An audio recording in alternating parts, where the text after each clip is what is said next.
तो नमस्कार, आप लोग का ऑल इंडिया स्टडी में स्वागत है। आइए आज हम ईबीएस का प्रैक्टिस सेट करेंगे और देखेंगे कितना किसका क्वेश्चन सही हो रहा है। आप लोग अपना क्वेश्चन कमेंट बॉक्स में बताइएगा और प्रत्येक क्वेश्चन का आंसर देते हुए चलिए। तो आइए हम लोग प्रश्न नंबर 1 देखते हैं।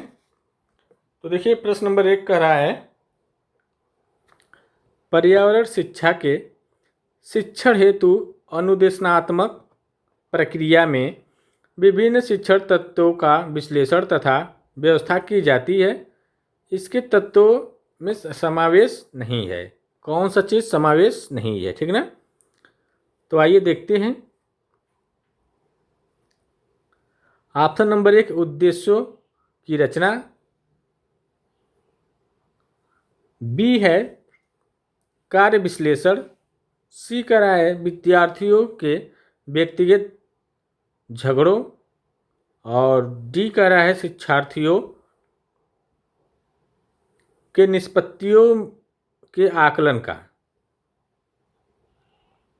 तो बताइए इसका जो सही जवाब क्या हो जाएगा।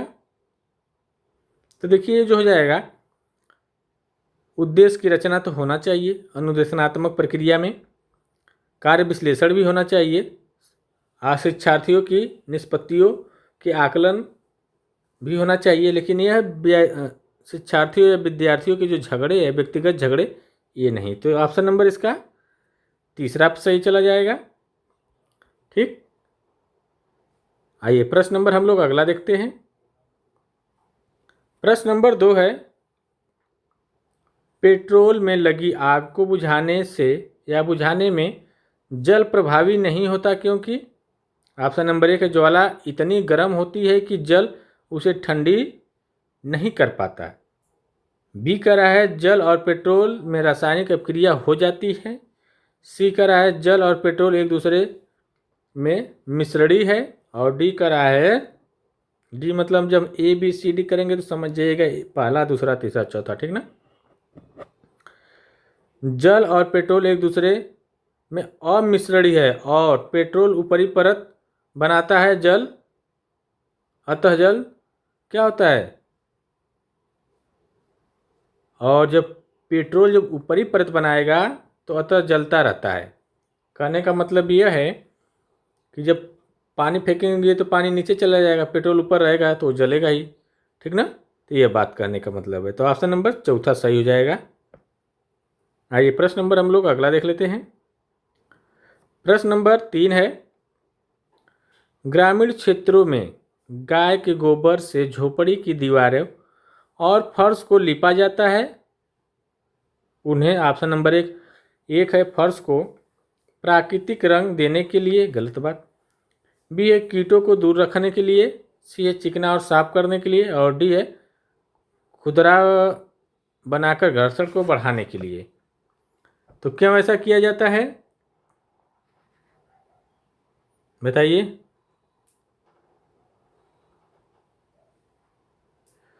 तो यह जो किया जाता है कीटों को दूर रखने के लिए। भाई गाय के गोबर से हम लिपेंगे तो कीट दूर रहेंगे। हाँ, कारण क्यों है, क्यों दूर रहेंगे, क्योंकि उसमें जो एक गैस पाई जाती है उसका नाम मीथेन गैस है। मीथेन के कारण वो क्या होता है, कीट दूर हो जाती है, ठीक ना। आइए प्रश्न नंबर हम लोग 4 देखते हैं। प्रश्न नंबर 4 है, पर्यावरण अध्ययन की पाठ्य पुस्तक में पहेलियाँ शामिल करने का निम्नलिखित में से कौन सा उद्देश्य नहीं है। तो ऑप्शन नंबर 1 है बच्चों के मस्तिष्क को भ्रमित करना और उन्हें भ्रम का आनंद उठाने देना। बी है सृजनात्मक चिंतन की योग्यता और उत्सुकता का विकास करना। सी है बच्चों में आलोचनात्मक चिंतन शक्ति विकसित करना। और डी है बच्चों में तर्क शक्ति का विकास करना। तो बताइए इसमें कौन सा नहीं हो जाएगा।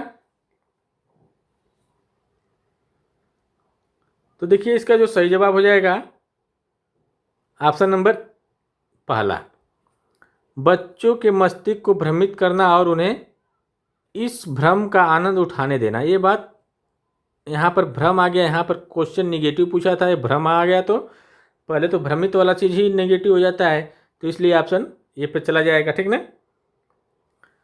क्या होता है ना, पर्यावरण अध्ययन में पाठ्य पुस्तक में पहेलियाँ को शामिल करने का उद्देश्य जो होता है बच्चों को भ्रमित करने का नहीं होता है, आनंद उठाने का नहीं होता है। इसका जो उद्देश्य होता है बच्चों के सृजनात्मक चिंतन और आलोचनात्मक चिंतन और तर्क शक्ति का विकास करना होता है, ठीक ना। आइए प्रश्न नंबर हम लोग अगला देखते हैं। प्रश्न नंबर 5 है, रुधिर की जांच द्वारा किसकी उपस्थिति में मलेरिया की पहचान होती है। जब रुधिर की जांच की जाती है तो किसकी उपस्थिति, अगर मलेरिया है तो उसमें क्या मिला रहेगा कि आप जान जाएंगे कि मलेरिया है। रुधिर की जांच करते वक्त कुछ तो होगा, तभी ना जानते कि मलेरिया है, जब खून की जांच करते हैं तो ऑप्शन नंबर लाल रुधिर कणिकाएं में मच्छर के अंडे। बी है लाल रुधिर कणिकाओं में मलेरिया परजीवी जिसको प्लाज्मोडियम बोलते हैं। सी है रुधिर में क्षतिग्रस्त यकृत कोशिकाएं। और डी है, डी का मतलब चौथा, रुधिर में मच्छर के लार्वे। तो देखिए जो रुधिर में खून में जो होगा प्लाज्मोडियम, ठीक ना, जो परजीवी होते हैं मलेरिया के, अगर वो उपस्थित है तो आप समझ जाएंगे कि मलेरिया है, ठीक ना। तो ऑप्शन नंबर दूसरा करेक्ट हो जाएगा। अच्छा, मलेरिया शब्द जो है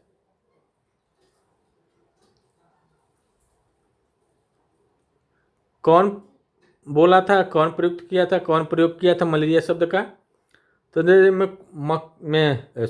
मैकुलाय 1827 में, 1827 नहीं, सॉरी 1827 में, ठीक ना, यह बोले थे, ठीक ना। आइए हम लोग अगला क्वेश्चन देखते हैं।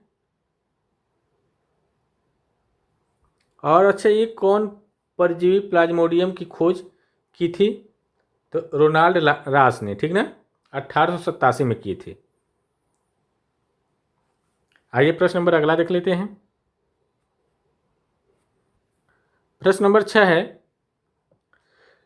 विटामिन ऐसे पदार्थ है जो, ऑप्शन नंबर 1 है हीनताजन्य रोगों से बचाव के लिए थोड़ी मात्रा में आवश्यक है। हीनताजन्य रोगों से बचाव के लिए थोड़ी मात्रा में आवश्यक है। बी है हमारी उपापचय दर बढ़ाकर भार में कमी लाते हैं। सी है स्वास्थ्य या स्वस्थ रहने के लिए दवाई के रूप में लिए जाते हैं। डी है पेशियों का विकास करके हमें ताकतवर बनाते हैं। तो देखिए ये जो है, जो विटामिन होती है, यह जो होती है पेशियों का विकास की बात नहीं है, ये क्या करती है, रोग प्रतिरोधक क्षमता होती है को रोकती है। मान लीजिए रोग कोई है तो उसको रोकने का कार्य करती है। तो जो हीनताजन्य जो रोग से बचाव के लिए जो क्या करती है, थोड़ी मात्रा में आवश्यक है, ठीक ना। तो ऑप्शन नंबर ये वाला करेक्ट हो जाएगा। प्रश्न नंबर 7 देखेंगे। प्रश्न नंबर 7 है, कक्ष में शिक्षिका एक शिक्षार्थी से ऊँट के 4 विशेषता बताने को कहती है। शिक्षार्थी ऊँट की विशेषता निम्न प्रकार से बताता है। ऑप्शन नंबर ए, ऊँट को रेगिस्तान का जहाज कहते हैं, ठीक है ये बात तो। दूसरा कहता है ऊँट की त्वचा मोटी तथा शुष्क होती है, बताइए, ये भी ठीक है। तीसरा कह रहा है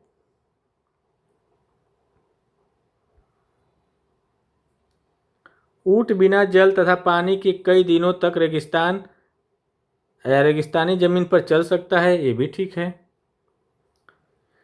चौथा है समांतर एक प्यासा ऊँट एक बार में 3 गैलन पानी पी सकता है, ये भी ठीक है। तो चारों ठीक है। तो इसका जो सही जवाब हो जाएगा, दिखाई तो नहीं दे रहा होगा, थोड़ा ऊपर करते हैं, जब चारों ठीक है तो इसका सही जवाब सभी हो जाएगा, ठीक ना। आइए अगला क्वेश्चन देख लेते हैं। प्रश्न नंबर 8 है, लोहे की कील पारे में तैरती है जबकि यह पानी में डूब जाती है, क्योंकि ऑप्शन नंबर 1 है लोहे की लोहे की पारे की रासायनिक क्रिया की प्रवृत्ति पानी की तुलना में कम होती है। बी कह रहा है लोहे का भार पानी से अधिक तथा पारे से कम होता है। सी कह रहा है लोहे का घनत्व पानी से अधिक तथा पारे से कम होता है। और चौथा कह रहा है पारे का घनत्व पानी के घनत्व से अधिक होता है। ठीक है, जब पारे का घनत्व अधिक होगा तब उस पर वो तैरेगी, ठीक ना। जब घनत्व कम होगा तो वो डूबी जाएगी। तो चौथा ऑप्शन सही हो जाएगा। प्रश्न नंबर 9 देखेंगे। प्रश्न नंबर 9 है गोताखोरों द्वारा सांस लेने में प्रयुक्त होने वाली गैस कौन सी है। तो ऑप्शन नंबर ए ऑक्सीजन तथा नाइट्रोजन, बी है ऑक्सीजन तथा हीलियम, सी ऑक्सीजन तथा आर्गन और डी है ऑक्सीजन तथा नियान। तो देखिए जो गोताखोरों द्वारा जो सांस लेने वाली प्रयुक्त जो गैस होती है वह कौन सी है, ऑक्सीजन तथा हीलियम है, ठीक ना। तो ऑप्शन नंबर बी वाला करेक्ट हो जाएगा। मान लीजिए जो पनिया में जाते हैं ना तो ऑक्सीजन और हीलियम होता है उसमें, ठीक ना। आइए प्रश्न नंबर 10 देखते हैं। निम्नलिखित कथनों पर विचार करते हुए सत्य कथन की पहचान कीजिए। तो ऑप्शन नंबर 1 है स्टेशन पर ट्रेन का इंतजार करने हेतु बनाए गए आश्रय को प्रदर्शन आश्रय कहते हैं। बी कह रहा है 2 ठो दिया है ना, तो आइए देखते हैं। पहला हो गया, दूसरा कह रहा है दिन प्रतिदिन काम आने वाले उत्पादों को बेचने के लिए बनाए गए आश्रय को सार्वजनिक परिवहन आश्रय कहते हैं। और तीसरा कह रहा है रैन बसेरा का निर्माण सरकार द्वारा भी कराया जाता है। तो यहाँ पर आश्रय ये वाली बात तो कहेंगे नहीं, सार्वजनिक परिवहन आश्रय। स्टेशन पर ट्रेन का इंतजार करने हेतु बनाए गए आश्रय को प्रदर्शन आश्रय तो कहेंगे नहीं, प्रदर्शन वहाँ थोड़ी न करना है। तो दोनों गलत। तो ये रैन बसेरा जो वाला सही है, ठीक ना। तो इसका जो सही जवाब हो जाएगा देखिए ऊपर चौथा हो जाएगा, केवल 3 वाला सही है, ठीक ना, यही वाला सही था। आइए प्रश्न नंबर हम लोग अगला देख लेते हैं। प्रश्न नंबर 11 है अम्ल वर्षा का निर्माण मुख्यतः निम्नलिखित 2 गैसों द्वारा होता है। तो ऑप्शन नंबर 1 है मीथेन एवं ओजोन, बी ऑक्सीजन तथा या ऑक्सीजन और नाइट्रस ऑक्साइड, और तीसरा का है जल एवं सल्फर डाइऑक्साइड, और चौथा का है कार्बन डाइऑक्साइड। अम्ल वर्षा जो होता है जल ऑक्सीजन और नाइट्रस ऑक्साइड के कारण होता है, ठीक ना। तो ऑप्शन नंबर 2 वाला सही हो जाएगा, ठीक।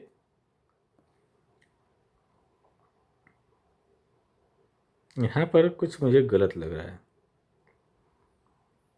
तो आइए इसके बारे में थोड़ा जान लेते हैं। कह रहे वायु प्रदूषण के कारण जो सल्फर डाइऑक्साइड होती है और नाइट्रिक ऑक्साइड वायुमंडल में पहुंचकर ऑक्सीजन तथा जल के साथ रासायनिक अभिक्रिया करके क्या करती है, सल्फ्यूरिक अम्ल तथा नाइट्रिक अम्ल बनाकर वर्षा के साथ पुनः पृथ्वी पर गिरती है, जिसे अम्ल वर्षा कहती है, ठीक ना। ठीक है, ऑक्सीजन से अभिक्रिया करती है, यहाँ पर सल्फर यहाँ पर होना चाहिए था। चलिए अगला क्वेश्चन देखते हैं।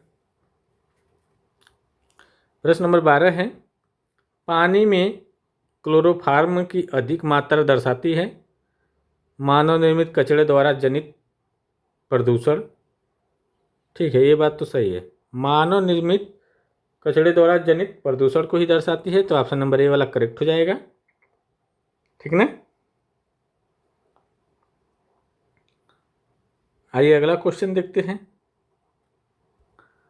प्रश्न नंबर 13 है सेब संतरा अनार और केले को खाने के पश्चात संतरे का स्वाद सभी से भिन्न था क्योंकि इनमें विटामिन ए पाया जाता है, इनमें विटामिन बी पाया जाता है, इनमें कैल्शियम पाया जाता है, इनमें विटामिन सी पाया जाता है। तो क्यों भिन्न था, इसमें विटामिन सी पाया जाता है, ठीक ना। आइए अगला क्वेश्चन देख लेते हैं। प्रश्न नंबर 14 है पृथ्वी के वायुमंडल में ओजोन की उपस्थिति। ऑप्शन नंबर 1 गत वर्षों में पृथ्वी का औसत तापमान बढ़ने के कारण बनी है, बी है लाभदायी है क्योंकि जेट विमानों के यात्रियों को O2 की आवश्यकता होती है, सी है प्रकाश संश्लेषण की दर को कम करती है, और डी वाला है चौथा वाला पृथ्वी का अल्ट्रावायलेट किरणों के प्रभाव को कम करती है। तो देखिए जो वायुमंडल में ओजोन की उपस्थिति होती है, इससे क्या ओजोन जो गैस होती है ना, ओजोन परत, ओजोन जो परत है वो क्या करती है, पृथ्वी पर जो अल्ट्रावायलेट किरण होती है उसके प्रभाव को कम करती है। तो ऑप्शन नंबर चौथा सही हो जाएगा, ठीक ना। आइए अगला क्वेश्चन हम लोग देखते हैं। प्रश्न नंबर 15 है, जल निकायों का सीवेज गंदे नाले से अधिक मात्रा में पानी ग्रहण करना दर्शाता है। उच्च बीओडी, ठीक ना, निम्न बीओडी, और तीसरा है सी है उच्च डीओ, और चौथा है प्रभावहीन बीओडी और डीओ। तो देखिए निम्न बीओडी के कारण, ठीक ना। निम्न बीओडी का मतलब है जो गंदे नाले होते हैं, जो गंदे नाले जिसको सीवेज बोलते हैं, उसमें जैविक स्तर पर क्या होता है, तत्वों के रूप में क्या होते हैं, सड़ जाते हैं। जब पदार्थ सड़ जाते हैं तब वह जल, जो सीवेज होता है, सीवेज जल निकायों से गिरता है और बहुत सड़न पैदा करता है, जिसमें जीवाणु कवक की संख्या बहुत अधिक हो जाती है, ठीक ना। तो जिससे क्या होता है कि एक कंपोजिट बन जाता है और अधिक मात्रा में क्या हो जाता है, रासायनिक ऑक्सीजन की आवश्यकता होती है। इसमें पानी में घुलनशील ऑक्सीजन की कमी भी हो जाती है, ठीक ना। इससे क्या होता है, बुरा प्रभाव पड़ता है। आइए प्रश्न नंबर हम लोग 16 देखेंगे। प्रश्न नंबर 16 है, एक पारिस्थितिकी तंत्र है जिनमें घास, बकरी, हिरण, खरगोश, शेर, मिट्टी, बैक्टीरिया और कवक तथा आसपास के भौतिक पर्यावरण शामिल है। निम्न में से कौन सा जैविक घटक इस पारिस्थितिकी तंत्र का द्वितीयक स्तर का उपभोक्ता है। कवक, बकरी, हिरण, शेर, कौन है। तो जो द्वितीयक उपभोक्ता करा है, घास जो है ये तो उत्पादक है, और बकरी क्या है, बकरी, हिरण, खरगोश, ये क्या है, प्रथम उपभोक्ता है, क्योंकि ये लोग घास खाते हैं। और द्वितीय उपभोक्ता क्या होगा, शेरवा हो जाएगा, ठीक ना। तो ये शेरवा हो जाएगा, शेरवा इन लोगों को खाता है, किसको, बकरिया को, हिरणवा को, खरगोशवा को, ठीक ना। अब बैक्टीरिया तो अपचय क्रिया जाएगी, तृतीय उपभोक्ता। आइए अगला क्वेश्चन देखते हैं। पर्यावरण के संदर्भ में कौन सा कथन सत्य है, कौन सा कथन तथ्य सही है, ठीक ना। तो पर्यावरण जैविक तत्वों का समूह है, पर्यावरण अजैविक तत्वों का समूह है, पर्यावरण जैविक एवं अजैविक तत्वों का समूह है, और चौथा है इनमें से कोई नहीं है। तो देखिए जो पर्यावरण होता है जैविक और अजैविक दोनों तत्वों का समूह होता है, ठीक ना। जैविक क्रिया में जो होता है, जिसमें जीव होता है, जैविक में जो मर जाता है, जिसमें जीव नहीं होता है, वो भी सब पर्यावरण के माध्यम का है, ठीक ना। आइए अगला क्वेश्चन देखेंगे। प्रश्न नंबर 18, भैंस की पीठ पर अक्सर बगुला पक्षी बैठा दिखाई देता है। ऐसा इसलिए होता है क्योंकि बगुला घास में पाए जाने वाले कीट खाता है। ऊपर बैठा रहेगा तो घास पाए वाले कीट खाए, ऐसी कोनो बात ना। भैंस की पीठ पर बैठकर गाना पसंद करता है, उड़ने के बाद थोड़ा आराम करता है। भैंस की पीठ पर परजीवी कीट खाता है। तो जब ढिलवा उलवा होता है ना, वो बैठ के खा जाता है बकुलवा, और भैंसिया को भी आराम मिल जाता है, बकुलवा पेटो भी भर जाता है, ठीक ना। आइए प्रश्न नंबर हम लोग अब 19 देखेंगे। निम्न में से किस प्रकार के घर अस्थायी आवास होते हैं, किस प्रकार के घर जो होते हैं अस्थायी होते हैं। कैंप, लकड़ी के ढांचे पर बने घर, कंक्रीट से बने घर, पत्थरों, गारे और चूने से बने घर। अस्थायी पूछ रहा है, तो जो कैंपवा होता है ना अस्थायी होता है, यहाँ से उठा करके दूसरे दिन देखेंगे दूसरे जगह हो जाएगा, ठीक ना। आइए प्रश्न नंबर हम लोग 20 देखेंगे।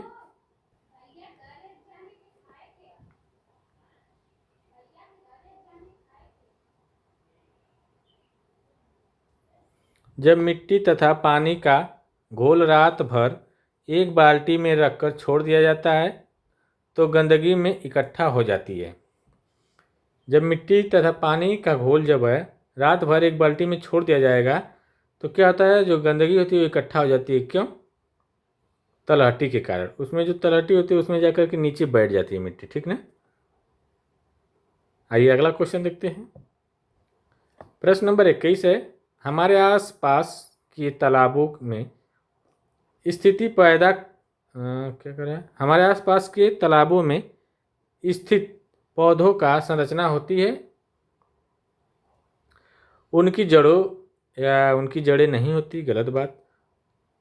उनका तना लंबा, खोखला और हल्का होता है। जो तालाबों में होते हैं ना, तो तना जो होता है लंबा होता है और खोखला होता है और हल्का होता है, इसलिए, ठीक ना। आइए प्रश्न नंबर हम लोग अगला देख लेते हैं।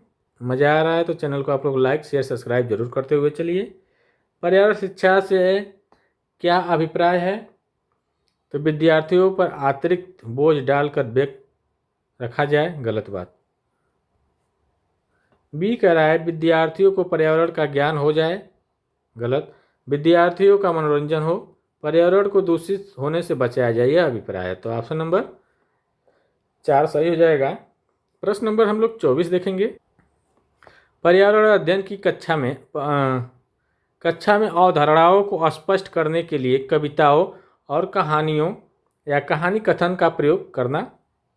ऑप्शन नंबर 1 है उचित दिशा में बच्चों की ऊर्जा को संकेंद्रित करता है। दूसरा कह रहा है पाठ को आनंदमय या आनंददायक और रोचक बनाने में मदद करता है।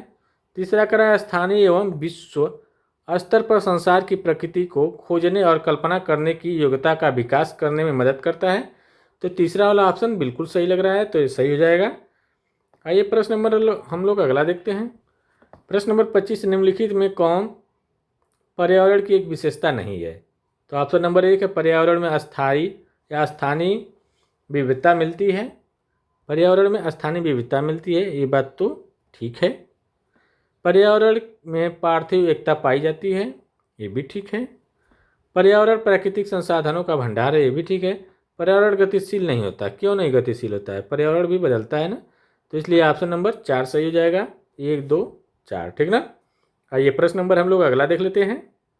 देखिए वीडियो अच्छी लग रही है तो आप लोग चैनल को लाइक शेयर सब्सक्राइब जरूर कर दीजिए। शिक्षण में प्रयुक्त होने वाले प्रगतिशील संगठनकर्ता की प्रतिमान का प्रतिपादन किसने किया था? तो देखिए जो किए थे डेविड आशुबेल ने, ठीक ना।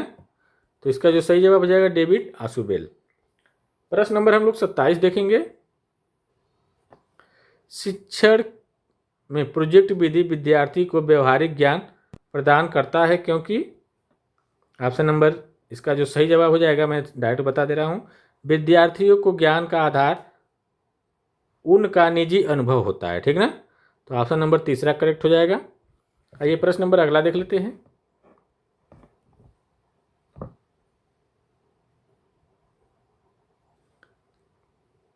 पके हुए चावल रेफ्रिजरेटर में अपेक्षाकृत लंबे समय तक परिरक्षित किए जा सकते हैं क्योंकि कम तापमान पर रोगाणु निष्क्रिय हो जाते हैं। जब जहाँ तापमान कम रहेगा वहाँ रोगाणु नहीं होंगे, इसलिए, ठीक ना। आइए आज का लास्ट और अंतिम अभी है ना 29वां क्वेश्चन है। पर्यावरण प्रतियोगिताओं का मुख्य उद्देश्य नहीं है। तो ऑप्शन नंबर 1 है छात्रों को पर्यावरण विषय का विद्वान बनाना, यह मुख्य उद्देश्य नहीं होता है, ठीक ना। उनका जो मुख्य उद्देश्य होता है पर्यावरण संबंधित जो प्रक्रिया है, जो भी घटना हो रही है, जो इसमें नुकसान है उसको बचाव करना, ठीक ना। उनको जागाना, रुचि को बढ़ाना, जागृत करना पर्यावरण से।